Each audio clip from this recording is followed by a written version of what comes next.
Niyanig po ng malakas na lindol, magnitude 7.2 ang bahagi po ng Davao Occidental kaninang alas 4 ng hapon. Pati na po ang Sarangani, General Santos City at ilang bahagi ng Mindanao. Kuha tayo ng update tungkol dyan. Live magbabalita si Regine Lanusa. Regine. Yes, Aljo, pasado alas 4 ngayong hapon ay nagulat ang mga residente ng Davao City dahil na nga sa pagyanig ng 7.2 na magnitude na lindol kung saan may mga naitalang establishmento na nasira at may mga landslide din. Dito sa Davao City, sa kuwang video ng isang netizen, makikita ng isang crane ng ginagawang building ang natumba at may mga debris na nahulog ng ilang palapag. Sa ngayon ay inaalam pa kung may mga nasugatan dahil sa pangyayari. Meron ding nakakuha ng video kung saan may mga 2 batang sugatan dahil nahulugan ng mga debris. Mabilis ding lumabas ang mga mall goers ng isang mall dito sa lungsod matapos ang pagyanig. Sa ngayon ay patuloy pang inaalam ng lokal na pamahalaan ang danyos dahil sa nangyaring lindol.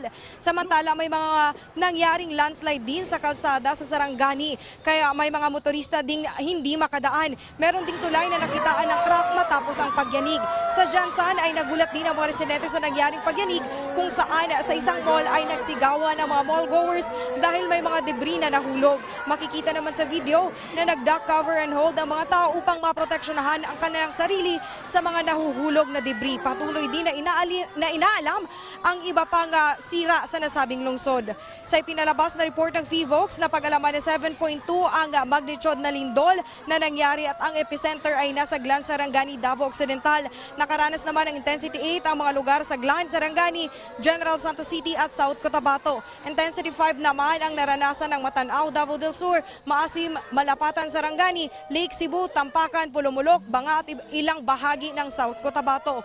Wala namang tsunami threat na ipinalabas ang PHIVOLCS matapos ang pagyanig. Aljo, kaninang alas 4 ay nagka-cover kami isa sa mga evacuation area dito sa Davao City at nang nangyari ang nasabing pagyanig. Nakaranas din kami ng pagyanig, no? At ang mga tao dito ay nagulat.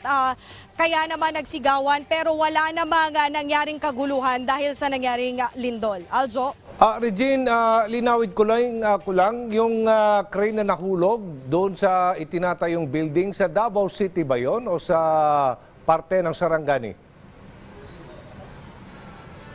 Aljo, yung nangyaring pagkahulog ng debris ng natumbang crane ay dito yon nangyari sa Davao City. Okay, yung mga video naman ng mga taong natatakot, nagkakagulo sa loob ng mall, yun ba ay sa General Santos City? Kumusta ang mga iba pang mga establishmento dyan sa Davao City? Yes, Aljo, no, yung meron kasing video na kumakalat ngayon na dito sa Davao City, yung mga taong mabilis na lumabas sa isang mall, meron ding nangyaring ganon dito sa Davao City at yung malakas talaga, yung merong mga nahuhulog na debris, yun po ay nangyari sa General Santos. Balita ko sa General Santos City, buong Jansan walang kuryente ngayon.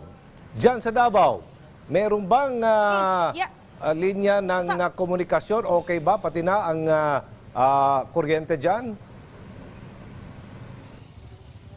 Sa ngayon dito sa kinatatayuan namin, Aljo, no, may linya pa naman ng kuryente at inaalam pa namin kung meron bang mga lugar dito sa Davao City ang nawala ng kuryente. Alright. Again, mailalarawan mo ba ang nangyari base sa iyong karanasan? Pwede mo bang sabihin sa amin na kasi may mga nag-post, may nag-text sa akin na mas matindi talaga ang pinsala at ang kanilang karanasan ng napakalakas na lindol na yan sa bahagi ng Jansan at Sarangani. How about in Davao? Ang biyahe by land. Dito kasi sa Davao City, nung unang pagyanig, medyo mahina pa yung aming naranasan. Pero habang ilang segundo ang nakalipas, palakas ang pagyanig. Kaya naman yung mga tao kanina dito sa evacuation center ay nagsigawan na. Kaya naman yung barangay ay pinahinahon sila at wala namang nangyaring gulo. Gaano katagal ang lindol dyan sa Davao? Regine? Mga ilang segundo din yon, Aljo, no? Naranasan namin o naramdaman namin ng ilang segundo na malakas talaga yung pagyanig dito. Alright, maraming salamat. Ingat kayo dyan. Regine Lanusa, dyan po yan sa Davao City.